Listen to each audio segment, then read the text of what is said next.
Bismillahirrahmanirrahim.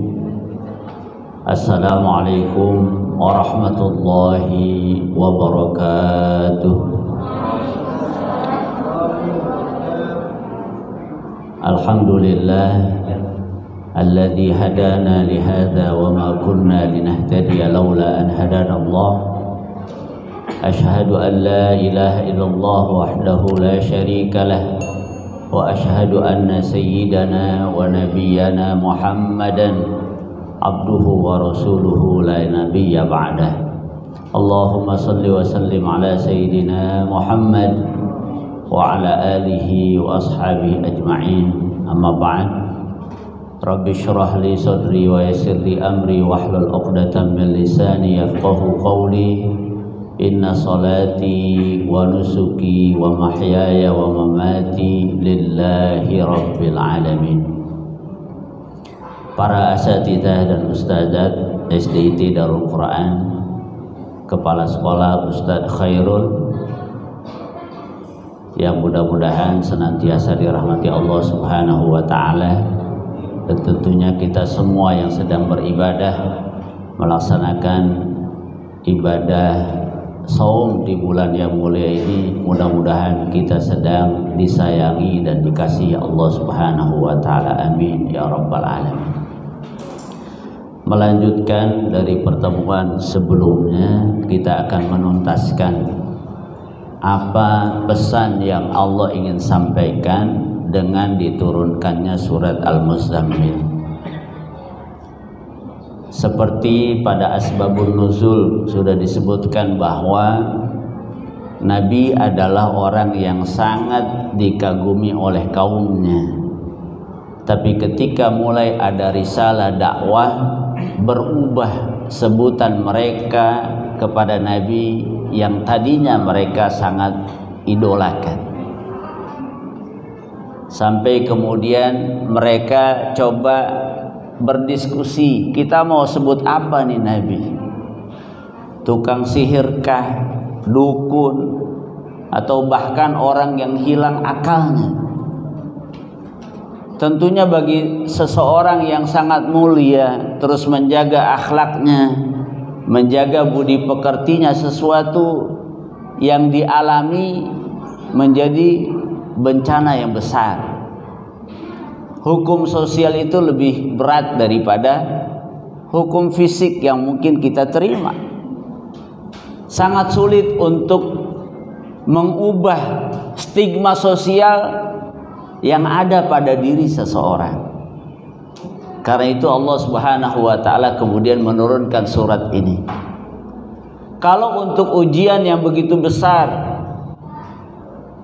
yang dialami oleh Nabi kita, kemudian Allah Subhanahu wa Ta'ala memberikan resep melalui surat Al-Muzammil, apalagi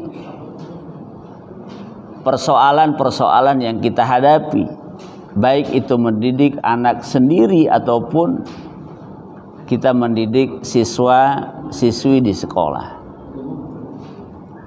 Kalau untuk persoalan yang begitu besar, cukup dengan surat Al-Muzammil, apalagi tentunya ujian yang kita alami tidak seberat yang dialami oleh Rasulullah SAW. Nah, dari 10 ayat yang pertama yang sudah kita kaji, ada beberapa hal yang bisa kita review. Pertama, surat ini dimulai dengan panggilan kasih sayang, ya ayyuhal muzammil.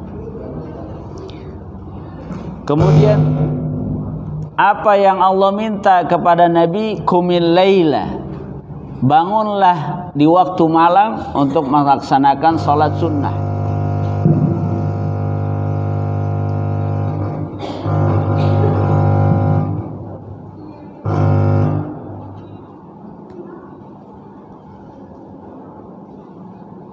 Kedengeran kayaknya suara saya kan? Tapi masa nggak di situ?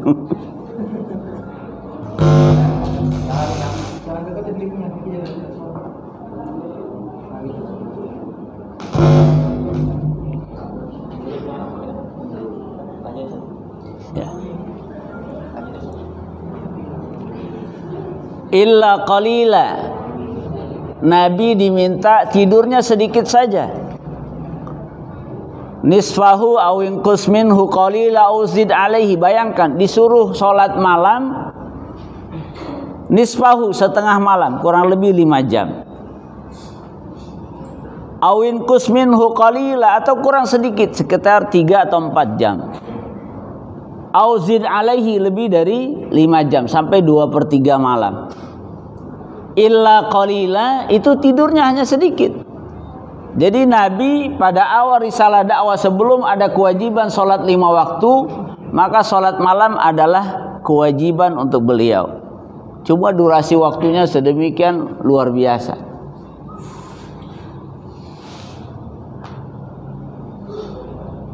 Apa yang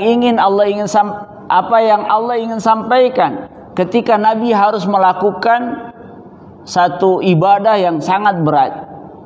Ternyata itu adalah bagian dari persiapan menerima wahyu Al-Quran yang disebut dengan qaulan tsaqila, kalimat-kalimat yang berat. Mungkin enteng bagi yang tidak memahami, mungkin ringan kalau bagi orang yang sekedar melihat, membaca dan lain sebagainya. Tapi bagi orang yang ingin mentadabburi, bahkan ingin melaksanakannya, bahkan lebih dari itu ingin mendakwahkannya, akan terasa qaulan tsaqila. Membaca satu halaman mungkin 2-3 menit, tapi mengamalkan apa yang Allah ingin sampaikan di dalam lembaran itu sesuatu yang luar biasa. Maka disebut qaulan tsaqila. Kalimat-kalimat yang berat. Kalimat-kalimat yang menuntut perjuangan, mujahadah. Bahkan ke diri sendiri. Tidak mudah kita menyesuaikan apa yang Allah sampaikan dalam Al-Quran dengan persepsi kita. Kok begini logikanya dalam Al-Quran, tapi berbeda dengan perasaan kita. Seperti yang kemarin saya sebutkan, orang bertakwa disuruh berinfak di kala senang, di kala susah. Ini mungkin kita tidak terima, tapi itulah yang Allah ingin sampaikan. Dibaca hanya beberapa detik, tapi mengamalkannya sungguh perjuangan yang sangat besar. Apalagi hendak menyampaikan kepada orang lain. Persiapannya adalah qiyamul lail. Kemudian itu aktivitas malam. Siang harinya apa perintah Allah kepada Nabi dan termasuk kepada kita? Wa inna laka fin nahari sabhan tawila. Silakan beraktivitas, silakan bermujahadah untuk memenuhi kebutuhan dunia dan lain sebagainya. Tapi jangan lupa tetap berzikir kepada Allah. Inna laka fin nahari sabhan tawila fadhkuris ma rabbika wa tabattal ilaihi tabtila. Terus begitu. Kemudian beraktivitas siang diiringi dengan berzikir, jangan lupa bertawakal kepada Allah Subhanahu wa taala. Fattakhidhu wakila. Nah, sekarang kita mulai masuk ayat yang ke-11. Kalau kita di Indonesia mungkin tidak terlalu terasa, tapi bagi para dai, bagi para pendidik di daerah-daerah, bahkan pernah kita didatangi oleh Syekh Abu Bakar. Beliau adalah seorang hafizul Quran asli dari Cina yang merintis pesantren untuk anak-anak kecil yang diberi nama Raudhatul Yasin. Itu luar biasa perjuangannya. Makanya di sana tetap diajarkan menari, tidak terlihat identitas keislamannya dan lain sebagainya. Kenapa? Karena sanksinya berat. Ujian rintangan yang dihadapi untuk sekedar mendidik seperti kita di sini tidak mudah. Tapi di ayat 11 Allah sudah menjamin pembelaannya. Apa yang Allah sampaikan? Fadharni wadharni wal mukadzibina ulin na'mati wa mahilhum qalila. Wadharni, biarkan saya, kata Allah Subhanahu wa taala, kamu bersabar saja. Ayat terakhir itu, ayat ke-10. Bersabarlah. Wasbir ala ma yaqulun.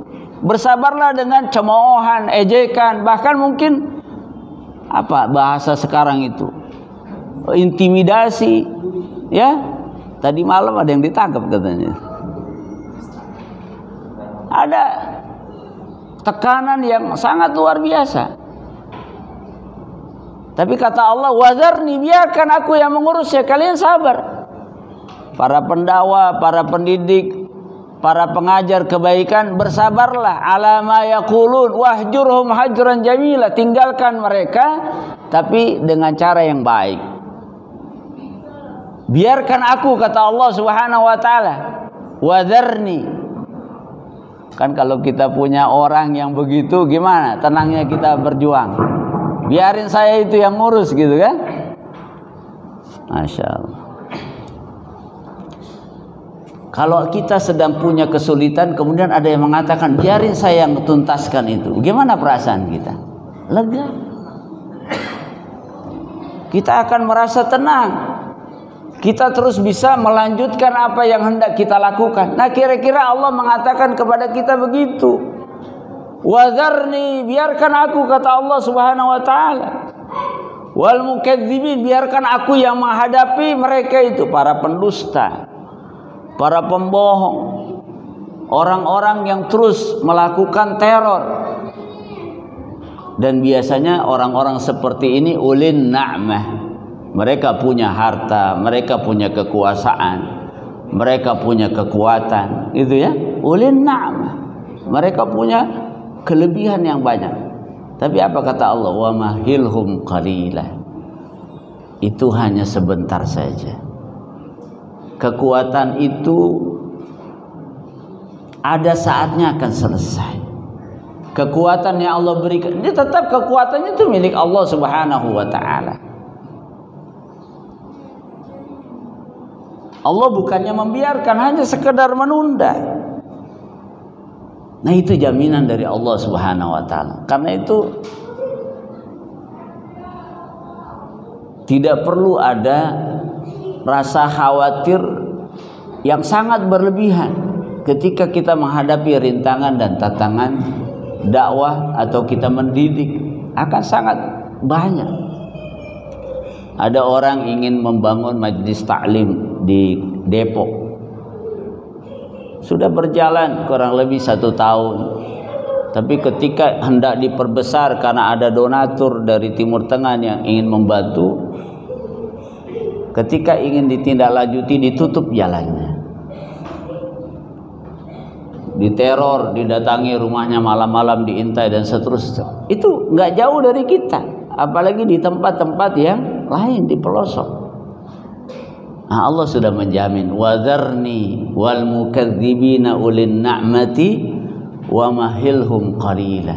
Biarkan aku, kata Allah Subhanahu wa taala, yang berhadap-hadapan dengan mereka. Ini pembelaan Allah Subhanahu wa taala kepada kita bahwa Allah akan menghukum dan membalas perilaku yang mereka perlihatkan.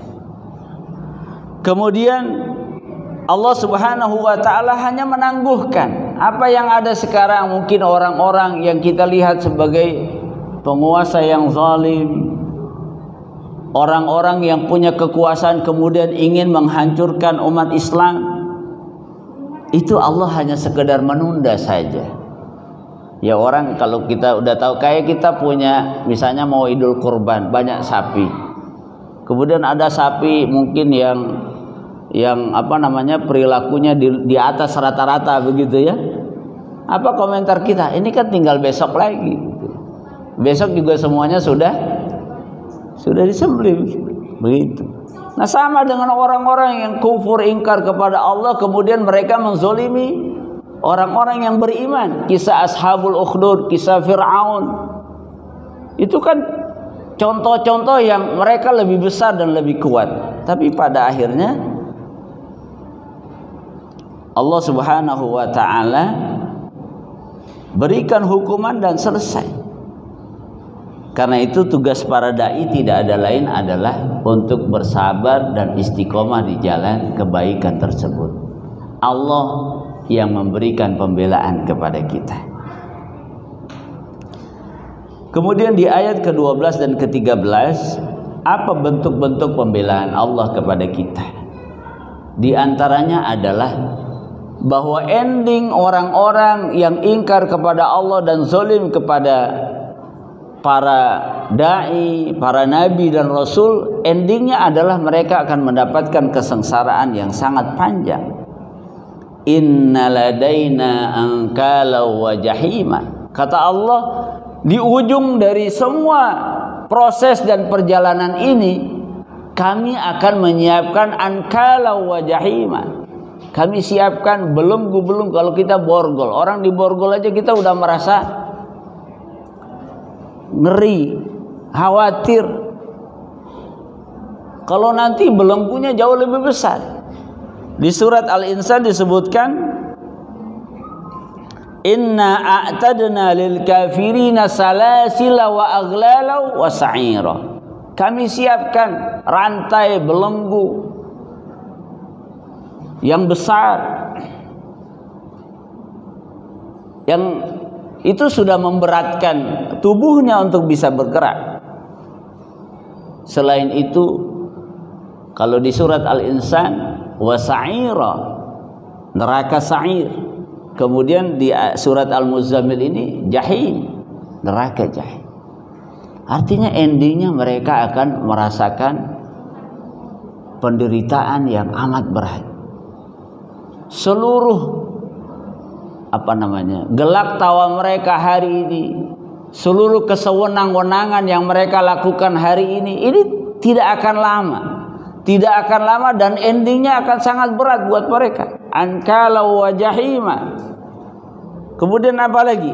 Wa ta'aman dza ghussah. Ini salah satu saja apa yang Allah siapkan dari makanan atau minuman di dalam neraka. Wa ta'aman dza ghussah. Ta'am itu makanan, dza ghussah yang menyumbat. Kalau di dalam tafsir dijelaskan,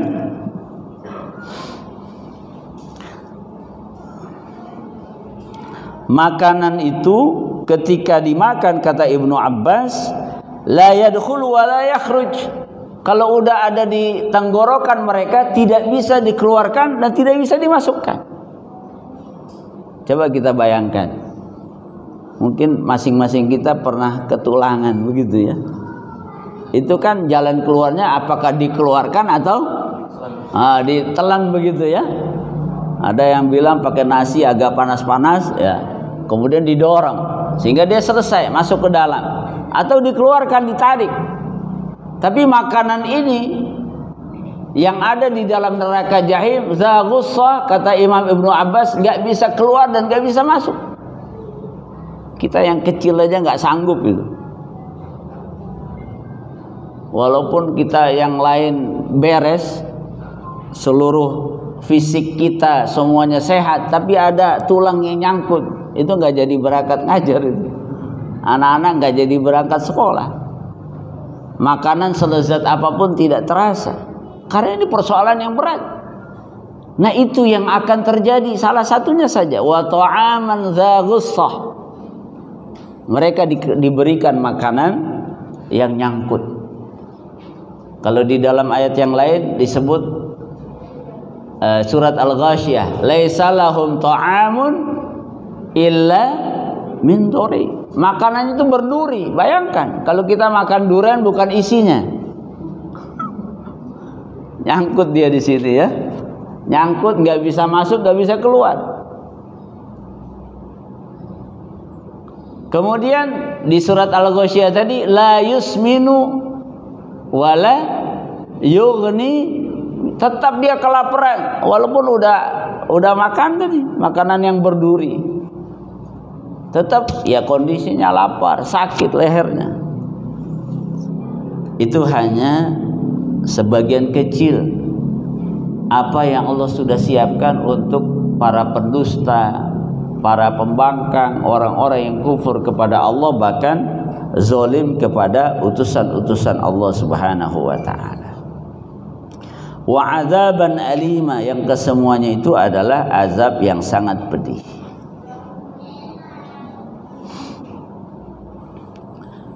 Para asatizah yang dirahmati Allah Subhanahu wa taala. Di ayat berikutnya, di ayat yang ke-14, Allah menjelaskan kapan waktunya. Itu pasti akan terjadi. Waktunya kapan? Memang tidak sekarang. Ada waktunya. Bukan berarti tidak terjadi dan bukan berarti Allah biarkan. Memang ada saatnya. Pembelaan itu Allah akan tunjukkan yauma tarjuful ardu wal jibalu wa kanatil jibalu katsiban mahila. Allah akan perlihatkan semuanya yauma tarjuful ardu wal jibal, ketika bumi dan gunung ini bergoncang. Katanya kemarin ada gempa sedikit ya. Nggak tahu teman-teman merasakan nggak? Kalau saya nggak merasakan, cuma beritanya banyak. Itu baru kecil ya. Kalau nanti yang goyang itu bukan lagi bumi tapi gunung. Gunung itu kan ciptaan Allah yang paling kokoh. Ciptaan Allah yang paling kokoh. Ketika bumi gempa atau ada gempa, bangunan-bangunan tinggi hancur, tapi gunung nggak apa-apa itu. Karena paling kokoh.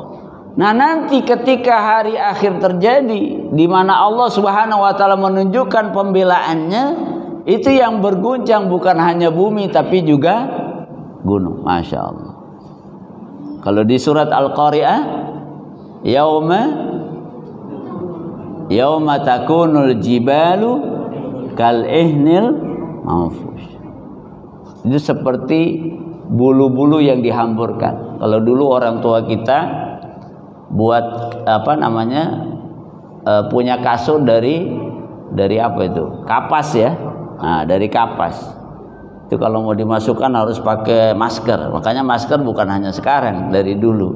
Cuma untuk tukang kasur begitu ya.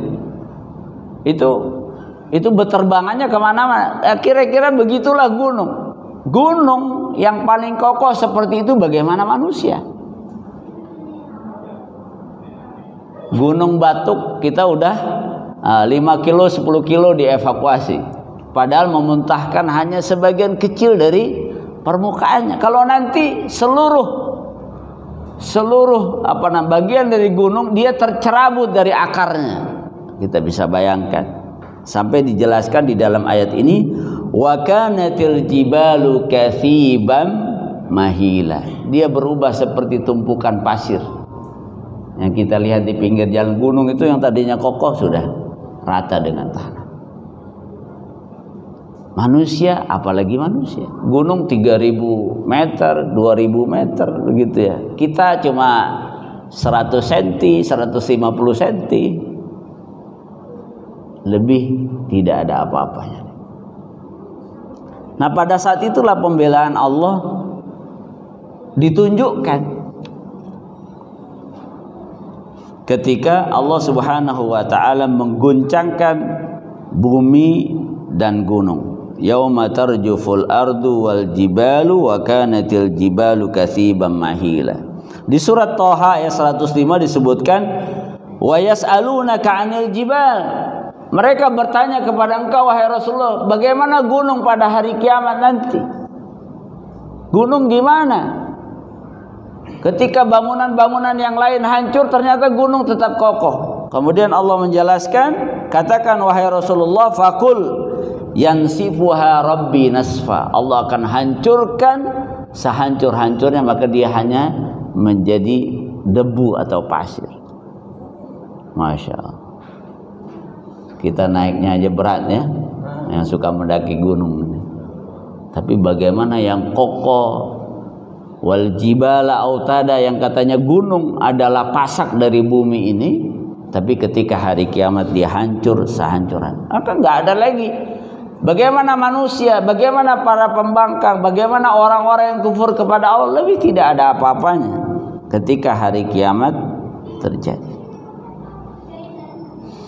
Kemudian pada ayat ke-15 dan 16, kalau tadi pembelaan Allah berupa hukuman di akhirat, Tidak mustahil orang-orang yang ingkar, orang-orang yang tidak taat, yang tidak mau tunduk kepada Al-Quran, orang-orang yang tidak mau diarahkan dengan nilai-nilai Islam, Allah Subhanahu wa Ta'ala memberikan hukuman bukan hanya di akhirat, double hukumannya, sengsara di dunia, sengsara di akhirat.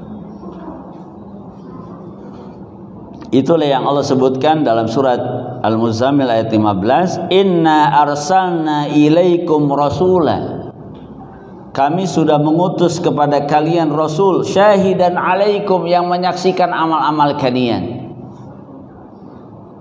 Kama arsalna ila fir'auna rasula, sebagaimana kami mengutus kepada Fir'aun Rasulnya, yaitu Nabi Musa. Kenapa disebutkan Fir'aun? Kok enggak yang lain? Karena Fir'aun adalah musuh Allah Subhanahu wa Ta'ala yang paling tinggi, yang pernah mengatakan di dalam surat Al-A'la apa? Ana rabbukumul a'la. Saya ini adalah Tuhan yang maha tinggi. Saking luar biasanya. Orang yang berani mengatakan kalau ada bayi laki-laki lahir, harus diselesaikan hidupnya.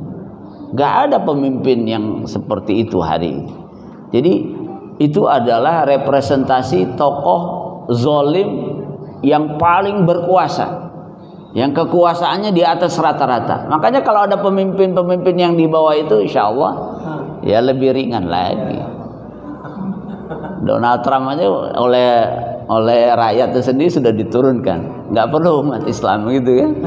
Artinya segala ancaman dari orang yang paling zalim sekalipun, insya Allah tidak ada yang selevel Fir'aun. Karena itu Allah sebutkan Fir'aun. Apakah dia sekelas Fir'aun? Enggak gitu ya. Apalagi ya khawatirkan kita terkait dengan politik hanya sekian tahun, enggak lama. Mudah-mudahan nanti yang muncul orang-orang yang baik.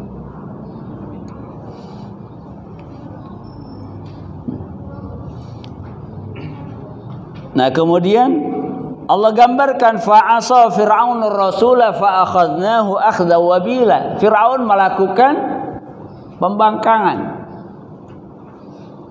Fir'aun tidak mau mengikuti, fa'asa, berbuat maksiat, menolak utusan Allah Subhanahu wa Ta'ala. Walaupun Nabi Musa sendiri adalah, kemarin kan kita udah cerita, itu anak rawatnya sendiri. Anak rawatnya dapat tugas yang cukup berat. Datanglah kamu kepada Fir'aun dan katakan dia itu sesat. Kalau silaturahim ringan kan? Coba silaturahim ke siapa? Apa? Ya mungkin orang yang paling zalim. Silaturahim gak ada masalah. Tapi ketika silaturahim mengatakan kamu ini sesat, nah itu resikonya adalah bisa nggak balik lagi kan begitu. Nah kemudian Allah mengajarkan Rabbi syrahli sadri. Nah apa yang terjadi? Fa akhadnahu akhdha wabila. Kami hukum dengan hukuman yang berat. Allah Subhanahu wa Ta'ala menghukum bukan hanya di dunia. Allah perlihatkan tokoh yang paling zalim, yang paling ditakuti, ternyata Allah hukum ketika dia hidup di dunia, cukup ditenggelamkan di Laut Merah. Bahkan yang luar biasa, jasadnya diabadikan, jasadnya tidak hancur walaupun dia tenggelam di dalam lautan. Baru ditemukan tahun 1970-an. Jadi tenggelamnya pada zaman Nabi Musa, ditemukannya pada tahun 1970-an oleh seorang di Mesir ditemukan, kemudian diteliti jasadnya oleh, kalau tidak salah, ahli kedokteran dari Perancis. Kemudian setelah diteliti, beliau bisa memastikan inilah jasad Fir'aun yang pernah tenggelam pada zaman Nabi Musa. Kemudian ketika itu ditemukan, disodorkanlah ayat Al-Quran surat Yunus ayat 92. Al-yawma nunajjika bibadanika litakuna liman khalfaka ayah. Beliau dokter dari Perancis itu kemudian memeluk agama Islam. dengan mengatakan ini tidak mungkin diucapkan oleh manusia. Ini tidak mungkin kata-kata manusia termasuk Nabi Muhammad. Tidak mungkin. Kenapa? Karena pada saat itu belum ada kemampuan manusia untuk bisa membuktikan. Ayat itu turun pada zaman Nabi, diterima saja. Baru terbukti pada tahun tersebut, tahun 70-an. Bahwa memang jasad Fir'aun betul-betul ditemukan di dalam laut dan kemudian diselamatkan. Dan sampai sekarang bisa dilihat sebagai pelajar tuh dulu tuh. Orang yang paling zalim hari ini hina, di dunia hina. Nah, di surat Al-A'la tadi, faqala ana rabbukumul a'la fa akhadahu Allahu nakalal akhirati wal ula. Hukumannya akhirat wal ula di dunia hina. Enggak bisa ngapa-ngapain begitu ya. Udah terhina, kemudian meninggalnya juga dalam keadaan seperti itu yang berat. Masya Allah. Jadi ada kemungkinan hukuman Allah bukan hanya di akhirat, di dunia, sengsara di dunia, kemudian sengsara, lebih sengsara lagi ketika di akhirat nanti.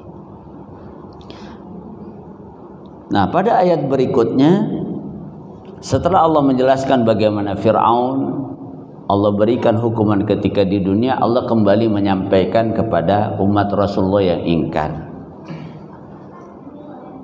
Fakaifa tattaquna in kafartum yawma yaj'alul wildana shiba. Bagaimana kalian wahai pengikut atau wahai umat manusia yang hidup bersama Nabi, bagaimana kalian mau melindungi diri kalian? Fakaifa tattaqun, bagaimana kalian mau terhindar dari azab tadi? Ada belenggu, ada ta'aman dza ghussah, ada jahim, ada salasila wa aglala. Bagaimana kalian mau melindungi diri kalian dari itu semua ancaman Allah, bahkan di dunia sekalipun? In kafartum yauma yaj'alul wildana shiba, ketika kalian mengingkari adanya hari akhir. Bagi orang-orang yang kufur kepada Allah, mereka akan mengatakan dunia ini akan selamanya. Setelah Senin ada Selasa, Rabu, ada bulan ini, bulan depan, terus begitu. Mereka akan menyangka seperti itu. Bagi orang-orang beriman sudah dikasih tahu akan ada hari terakhir, di mana hari ini terjadi dan besok tidak ada lagi. Itu hari yang terakhir. Diingatkan, bagaimana kalian mau terhindar dari hukuman tadi yang Allah sebutkan kalau kalian kufur kepada hari akhir. Nah, Allah tidak menyebutkan hari akhir, tapi Allah menyebutkan hari, di antara tandanya adalah yauman yaj'alul wildana shiba. Hari ketika anak-anak kecil langsung beruban, rambutnya beruban. Di dalam tafsir dijelaskan, menunjukkan begitu beratnya, begitu dahsyatnya fenomena pada hari itu. Li syiddati ahwalihi, tadi gunung berguncang, kemudian bumi berguncang. Di surat Al-Zalzalah, wa akhrajatil ardu asqalah, perut bumi ini dikeluarkan seisi-isinya itu keluar, muntah begitu ya. Kalau tadi gunung meletus hanya permukaannya, kalau ini seluruh isi bumi ditumpahkan oleh Allah Subhanahu wa taala. Wa akhrajatil, dikeluarkan isinya. Masya Allah. Sampai manusia bertanya, apa tadi? Wa akhrajatil ardu asqalah wa qala al insanu, wah, ada apa ini? Kaget, panik semuanya karena enggak seperti biasanya. Bayangkan, kita baru sedikit saja udah panik, Masya Allah. Bagaimana dengan hari kiamat? Makanya Allah menyebutkan yaumai yaj'alul wildana shiba. Anak kecil yang harusnya rambutnya hitam jadi putih. Di dalam ayat yang lain disebutkan ketika ibu-ibu yang sedang menyusui melemparkan anaknya. Nah, surat apa itu?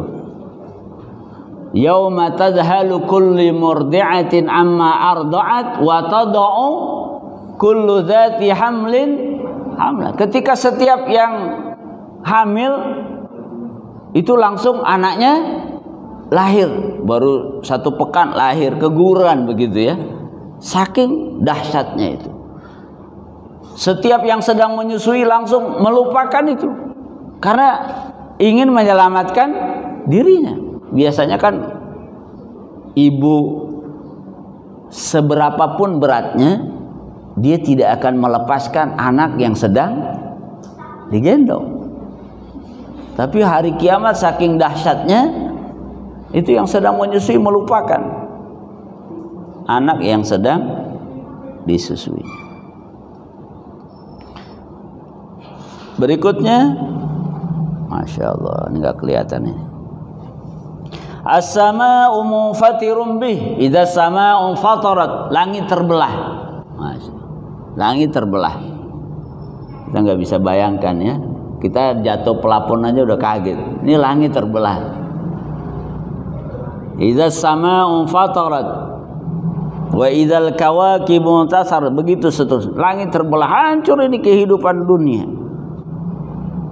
Kalau langit terbelah ya apa yang ada di atas dunia ini dengan berbagai kelebihannya itu semuanya dihancurkan oleh Allah. Kana wa'duhu maf'ula.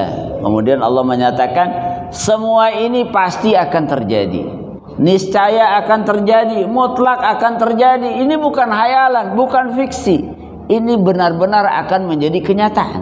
Makanya Al-Qur'an itu bercerita tentang kenyataan di masa lalu, bercerita tentang kenyataan hari ini, dan Al-Quran juga bercerita tentang kenyataan hari esok. Semuanya nyata.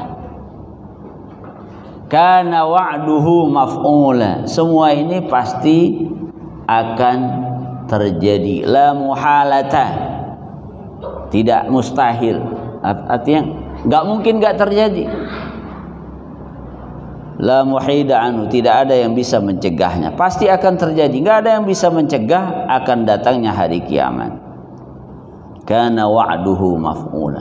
Nah, begitu Allah menceritakan bagaimana pembelaan Allah kepada Rasulnya, orang-orang yang baik, orang-orang yang mendakwahkan Islam. Kemudian Allah juga menyiapkan hukuman di akhirat, hukuman di dunia bagi orang-orang yang ingkar kepadanya.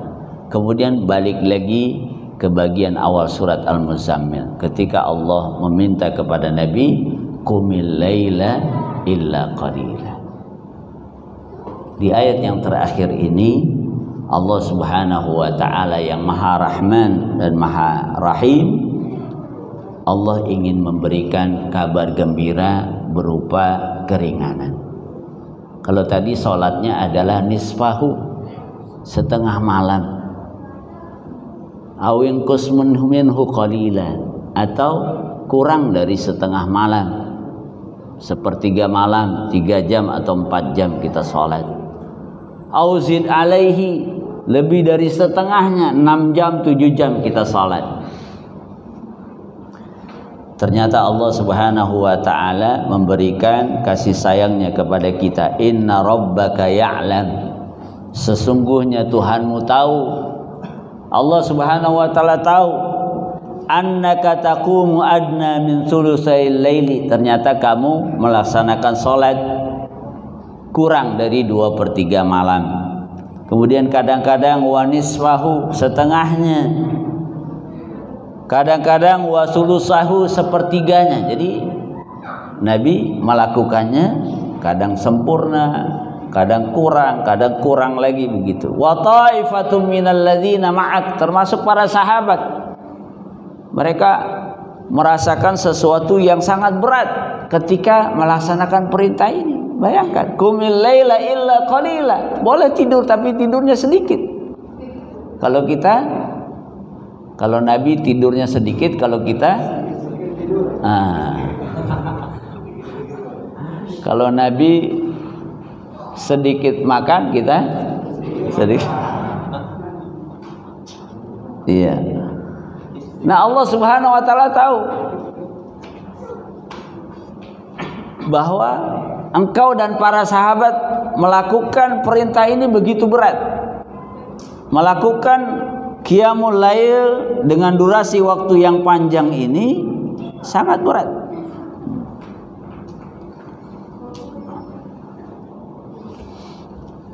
Wallahu yuqaddirul laila wan nahar. Kemudian Allah yang menentukan malam dan siang. Jadi para sahabat pun kebingungan. Sampai diceritakan di dalam tafsir ini, ada sahabat takut nggak sempurna, akhirnya dia sholat terus sampai subuh. Karena takut nih jangan-jangan belum selesai waktunya. Karena tadi kan Allah berikan memilih tidurnya sedikit saja, kan bingung itu. Sedikit itu berapa? Apakah 1 jam sedikit atau 5 menit? Tuh ada kebimbangan. Sampai tadi ada sahabat, takut tidak tuntas, akhirnya terus melaksanakan qiyamul lail sampai subuh. Sesuatu yang sangat berat. Alima allan tuhsuhu fataba alaikum. Allah Subhanahu wa taala mengetahui bahwa kalian akan sulit melaksanakan tugas yang sangat berat ini. Karena perintah qiyamul lail ini datang sebelum sholat 5 waktu dan hukumnya wajib. Allah mengetahui bahwa kewajiban ini akan sangat sulit bagi kalian untuk dilakukan.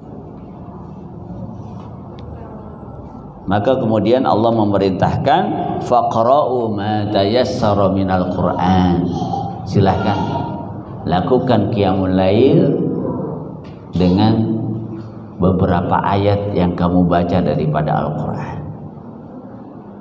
Silahkan waktunya sesuai dengan pilihan kamu. Yang tadinya harus 5 jam, 4 jam, 6 jam, melalui ayat ini diringankan. Tapi qiyamul lailnya tetap, qumil lailanya tetap, ya ayyuhal muzammil qumil laila. Cuma Allah ingin menggambarkan tadinya tuh perintah qiyamul lail itu sekian jam. Tadinya itu tidurnya hanya boleh qalil, sedikit. Nah sekarang ini Allah sudah ringankan. Kalau Allah sudah ringankan, tentunya qiyamul lail itu seharusnya tidak lagi berat. Bayangkan kalau itu dulu tetap Allah wajibkan sampai hari ini, betapa sulitnya kita melakukan qiyamul lail. Tapi Allah sudah ringankan. Faqra'u ma tayassara minal Qur'an. Baca sedikit ayat Al-Quran, silahkan pilih durasi waktu sesuai dengan pilihan kalian. Nah ini mirip dengan perintah sholat wajib kita kan. Ketika peristiwa Isra Mi'raj, awalnya berapa waktu? 50 waktu. Diceritakan dalam tafsir hadis yang menjelaskan kisah Isra dan dari 50 waktu kurang 45 terus sampai kemudian hanya 5 waktu. Nabi Musa tetap bilang, minta lagi kekurangan wahai Rasulullah. Rasulullah malu begitu ya. Udah 5 udah dikit begitu ya. Ketika kita bisa bayangkan tadinya 50 waktu menjadi 5 waktu, maka 5 waktu ini akan terasa ringan. Bayangkan tadinya 50 waktu. Berapa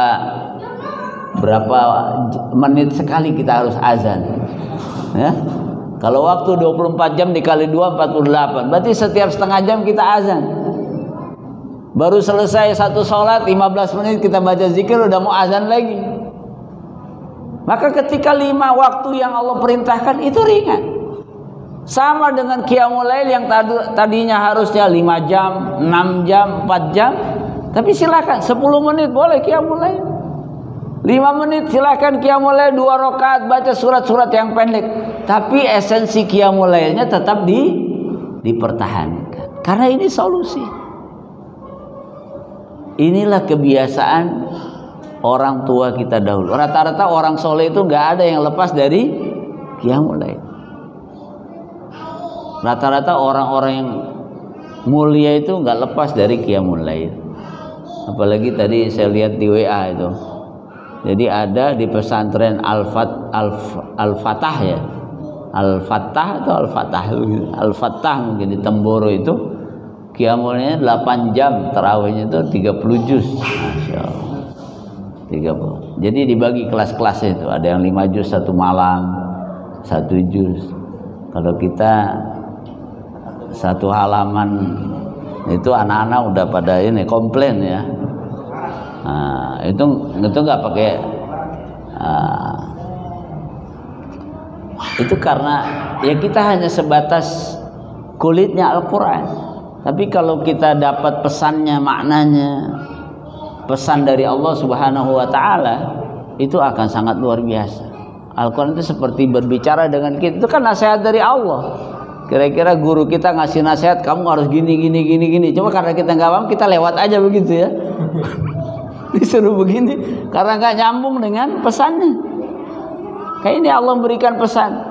Tadinya ini 5 jam, 6 jam. Nah sekarang kamu sudah ringan. Silahkan mau 5 menit, 10 menit, yang penting tetap qiyamul. Faqra'u ma tayassara minal Qur'an. Karena memang Allah Subhanahu wa taala tahu, alima an sayakunu minkum marda, mungkin ada yang kurang sehat. Ada yang sakit, enggak enak badan, atau pikirannya lagi enggak enak begitu ya. Itu kan sakit juga. Wa akharuna yadribuna fil ardi yabtaghuna min fadlillah, mungkin ada yang sedang mencari nafkah, ada yang jadi security, malam-malam dia harus jaga itu. Kita tidur dia melek, kita melek dia. Jadi banyak orang yang memang mencari rizkinya di waktu malam. Satpam, apalagi itu. Kalau dulu petugas tol ya, sekarang udah nggak ada itu. Itu 24 jam juga. Banyak sekali pekerjaan-pekerjaan yang tetap dilakukan di malam hari. Orang menjaga perbatasan. Ketika yang lain tidur, dia harus tetap. Bahkan dipuji oleh Nabi, di antara mata yang tidak akan disentuh oleh neraka adalah mereka itu. Yang hirosah. Kemudian wa akharuna yuqatiluna fi sabilillah, sebagian yang lain sedang berjihad. Berjihad kan siang malam. Masa tidur bablas di waktu malam ya, habis begitu ya. Makanya Nabi kan di perang Badar itu sampai enggak berhenti sholat. Karena kalau ini perang yang pertama kalah, apalagi setelah ini kan begitu. Sampai para sahabat sudah selesai wahai Rasulullah, sampai sorbannya itu jatuh. Nah mungkin dengan seperti itu, maka qiyamul lail ini Allah ringankan. Faqra'u ma tayassara. Diulang lagi. Ini silahkan kamu baca dengan surat-surat yang pendek, tapi tetap qiyamul lail. Pilih waktu yang paling nyaman. Kalau tadinya sahabat bingung, udah habis sholat, jangan-jangan belum nih, belum seperti yang Allah perintahkan dalam ayat. Udah selesai, belum ini. Akhirnya sampai subuh mereka melaksanakan qiyamul lail. Kalau kita tidak, silakan qiyamul lail walaupun sedikit, bukan tidurnya sedikit ya. Qumil laila illa qalila. Kalau tadinya boleh tidurnya sedikit, kalau kita boleh qiyamul lailnya sedikit. Tapi udah sedikit pun enggak qiyamul lail. Nah, ini menjadi nasihat buat kita ini. Bukan hanya buat antum, tapi buat saya pribadi. Karena kita membayangkan tadinya itu berat. Kalau kita tahu tadinya berat, maka ini jadi ringan. Tadinya itu berat. Wa aqimus sholata wa atuz zakata wa aqridullaha qardan hasana. Kemudian ditambahkan amal-amal yang lain, lakukan salat yang wajib, berinfaklah, membayar zakat, kemudian lakukanlah saling meminjam, memberikan pinjaman. Itu semua kebaikan-kebaikan. Wa ma tuqaddimu li anfusikum min khairin tajiduhu indallahi huwa khairan wa 'azama. Nah, ini juga bagian dari mindset yang ada dalam Al-Qur'an. Apa yang Allah pesankan dalam ayat ini? Semua kebaikan yang kita lakukan untuk siapa? Untuk diri kita. Kalau logika kita ini ngasih orang, ngasih ini buat kamu. Apa perasaan kita? Siapa yang rugi, siapa yang untung? Kita merasa, oh saya ini rugi dong. Yang untung siapa? Dia. Punya uang 50.000. Lagi buka, tadinya sih banyak ini, ada 10.000, ada 2.000, 50.000. Kok lewat kotak amal, ternyata yang keluar biru. Masukin lagi atau keluar? Ternyata kita masukin tuh yang 50.000. Apa perasaan kita? Perasaan manusiawi kita apa? Itu nggak bisa dibohongi. Tapi Allah minta kita ubah mindsetnya. Wa ma tuqaddimu li anfusikum. Apa yang kamu lakukan ini untuk diri kamu, bukan untuk Allah. Karena Allah tidak bertambah kemuliaannya dengan kebaikan kita. Allah tidak menjadi berkurang karena keingkaran manusia. Li anfusikum. Itu logika yang ada dalam Al-Quran. Itu mindset yang ada dalam Al-Quran. Itu paradigmanya begitu. Nah, kita diminta menyesuaikan paradigma kita dengan paradigma Al-Quran. Makanya beratnya di sini. Inilah yang disebut qaulan tsaqila. Kalau kita baca nggak merenungkan apa yang harus dikerjakan, ya lewat saja itu. Wa ma tuqaddimu li anfusikum min khairin tajiduhu indallahi wa khairan wa a'zama ajra. Tapi kalau kita ini kan Masya Allah, berat itu. Karena logika kita begitu. Masa saya udah ngumpulin lama-lama, giliran ini harus ngasih ke orang gitu. Tapi Allah minta ubah. Nanti Allah akan berikan ganjaran yang jauh lebih hebat, yang jauh lebih baik.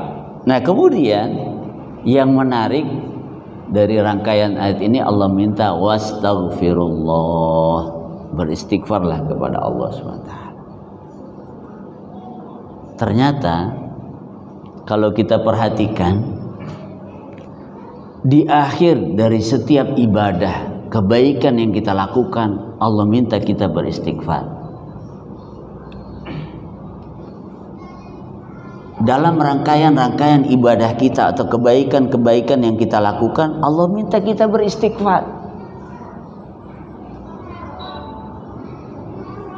Pertama, ketika orang melakukan ibadah haji, Al-Hajju Arafah, puncak dari rangkaian ibadah haji adalah wukuf di padang Arafah. Apa yang Allah minta ketika orang sudah melakukan itu? Summa afidu min haitsu afadhan nas wastaghfirullah. Pergilah kamu sebagaimana yang lain juga pergi, meninggalkan padang Arafah untuk melanjutkan rangkaian ibadah haji, melaksanakan mabit, melontar dan lain sebagainya, sampai nanti terakhir ketika tawaf dan sa'i, tahallul.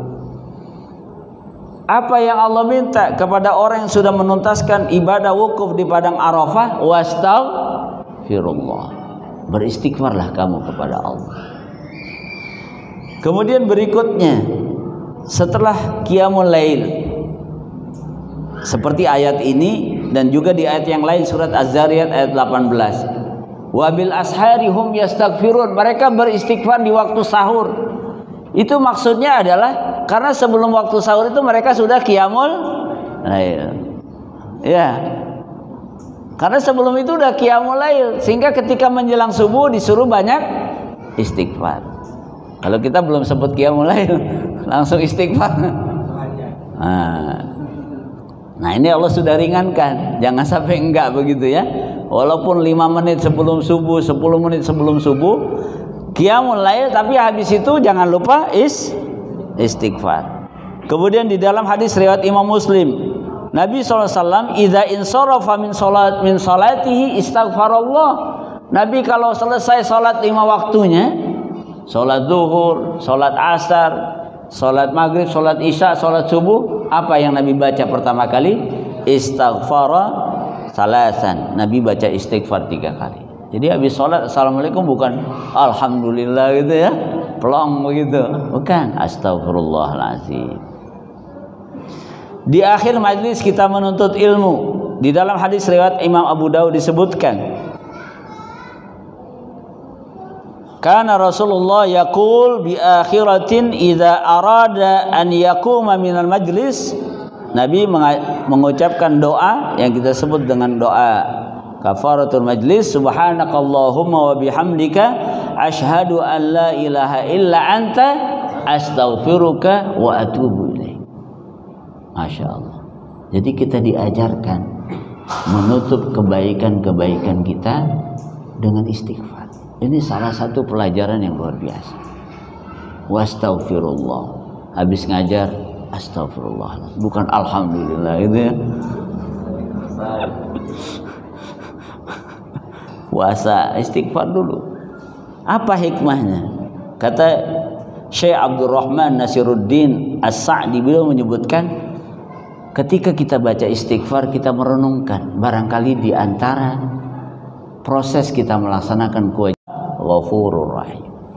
Nah, itulah bagian akhir dari surat Al-Muzammil, sehingga dengan begitu, dengan gambaran surat Al-Muzammil begini, maka qiyamul lail yang kita lakukan ini sebenarnya sangat ringan, sangat mudah, sudah dispensasi itu, sudah penuh dengan rukhsah dan keringanan. Kemudian jangan lupa di akhir setiap kebaikan yang kita lakukan, bacalah istighfar. Allah akan selalu membela kita. Allah akan selalu memberikan pertolongan kepada kita, insyaallah. Mudah-mudahan yang sedikit ini bermanfaat. Jazakumullah khairan. Assalamualaikum warahmatullahi wabarakatuh.